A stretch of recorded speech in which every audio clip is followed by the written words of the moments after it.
नमस्कार, मैं सरला रावसा। आप देख रहे हैं पब्लिक न्यूज़ हिंदी। स्वागत है आप सभी का। ताइवान और चीन के बीच जो तनाव है वो ख़त्म होने का नाम ही नहीं ले रहा है, बल्कि जो तनाव जो है ये युद्ध का रूप लेता जा रहा है। लगातार हम देख रहे हैं कि चीन किस तरह से जो ताइवान के आसपास के इलाके हैं उनमें सैन्य प्रशिक्षण कर रहा है। लगातार ताइवान की तरफ से कहा जा रहा है कि चीन की मिसाइलें जो हैं वो चीन मिसाइलें दागे खड़ा है ताइवान के ऊपर, और चीन के जो सैनिक हैं वो हमला भी कर रहे हैं। जो मेन लैंड है ताइवान का उसमें घुसकर हमला कर रहे हैं। साथ ही ताइवान का जो एयर स्पेस है उसमें कई चाइनीज लड़ाकू विमानों को देखा जा सकता है निशाना साधे हुए हैं ताइवान पर। ताइवान को ऐसे में डर सता रहा है कि चीन कभी भी युद्ध को शुरू कर सकता है। ताइवान लगातार जो इंटरनेशनल मीडिया है उसमें ये बात रख रहा है कि किस तरह जो चाइना के सैनिक हैं वो हमला कर रहे हैं। लगातार जो बॉर्डर एरिया है ताइवान का उसमें ये सैन्य प्रशिक्षण चल रहा है। किसी हमने कल भी देखा था कि कई मिसाइलें दागी गई थी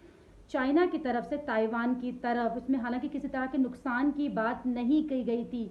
वहीं दूसरी तरफ जो ग्लोबल वर्ल्ड है वो डरा हुआ है इस युद्ध से। इसके कई कारण बताए जा रहे हैं। एक तो पहले ही यूक्रेन और रशिया का जो युद्ध है उससे पूरे विश्व पर एक संकट छाया हुआ है, क्योंकि जो ये देश हैं इनमें टेक्नोलॉजी के कई काम होते हैं, कई जो कंपनीज हैं टेक्नोलॉजी की वो इन देशों में है। ऐसे में ताइवान और चीन का युद्ध भारी संकट पैदा कर सकता है। बताया जा रहा है कि जो चिप कंपनियां हैं, किसी भी फोन या इस तरह के जो उत्पाद हैं चिप जिसमें भी लगते हैं, ताइवान की बड़ी कंपनियां, ताइवान में कई बड़ी कंपनियां हैं जिन पे संकट छा रहा है। अगर चीन युद्ध की स्थिति ला देता है और युद्ध करता है किसी तरह से, तो ताइवान में जो कंपनीज हैं इन कंपनीज को बहुत नुकसान होने वाला है। जो प्रोडक्शन है उसे रोकना पड़ेगा। कई कंपनीज ने स्टेटमेंट भी इश्यूज करी हैं इस तरह की कि जिस तरह से हालात बन रहे हैं युद्ध के ताइवान और चीन के, उससे जो ग्लोबल लेवल पे जो संकट है वो दिखाई दे रहा है। हालांकि चीन धमकी दे रहा है या अभी भी इस तरह से ताइवान को डराने के लिए ये कर रहा है, या सच में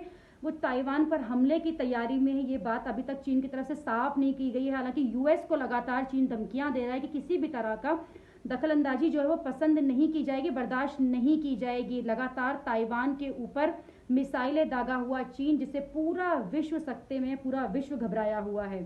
अभी के लिए इतना ही। अगली खबर में आपसे फिर होगी मुलाकात। देश और दुनिया के सभी खबरों के लिए आप देखते रहिए पब्लिक न्यूज़ हिंदी। धन्यवाद।